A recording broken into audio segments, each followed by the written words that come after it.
Bonjour à toutes et à tous, bienvenue dans 3 minutes pour comprendre l'actualité. Voici l'essentiel de ce jeudi 27 août avec un regard sur la RDC, nos provinces, l'Afrique et le monde. On commence avec une annonce économique majeure. La RDC et l'Angola ont signé un contrat pour réhabiliter et moderniser la ligne ferroviaire d'Ilolo-Sakanya dans les corridors de Lobito. L'investissement annoncé dépasse $1 milliard et la concession est prévue pour 30 ans.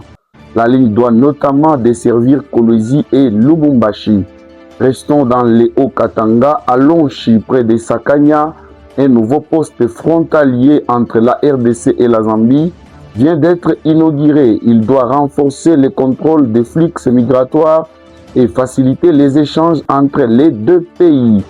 Toujours dans la province, une attaque armée sur l'axe Mukupa-Mukobe à Kasenga a fait un mort, 3 passagers dont 2 ressortissants chinois et une congolaise sont portés disparus. Une enquête judiciaire a été ouverte. À Lubumbashi, autre dossier important, la RDC, la Tanzanie et les HCR examinent les retours volontaires de plus de 25 000 réfugiés congolais vivant en Tanzanie. L'objectif est de préparer un retour sécurisé et durable. Sur les fronts sanitaires, 2000 doses de vaccins Hervébo contre Ebola ont été réceptionnées à Kisangani. Une partie doit soutenir la riposte dans l'Achopo, tandis que d'autres doses sont destinées au Bas-Jouélé. Dans les Sud Kivu, 13 combattants présentés par l'armée comme membres du M23 de Twarineiro et des raids de Tabara se sont rendus au FARDC à Fizi. L'armée présente ces redditions comme un effet de la pression de ces opérations. Voilà pour la RDC. Direction maintenant l'Afrique. Au Nigeria, les enlèvements de masse prennent une dimension économique inquiétante. Une étude estime que les ravisseurs ont obtenu près de 5 800 000 $ de rançon en un an.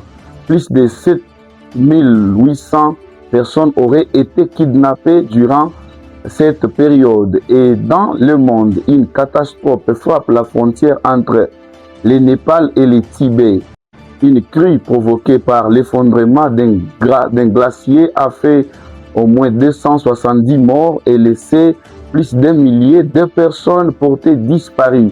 Les secours poursuivent les recherches. Voilà l'essentiel de l'actualité. Et vous, parmi ces informations, laquelle mérite le plus d'attention? Les infrastructures dans les Grands Katanga, la sécurité ou la situation humanitaire? Dites-nous votre avis en commentaire. C'était 3 minutes pour comprendre l'actualité sur On en parle TV.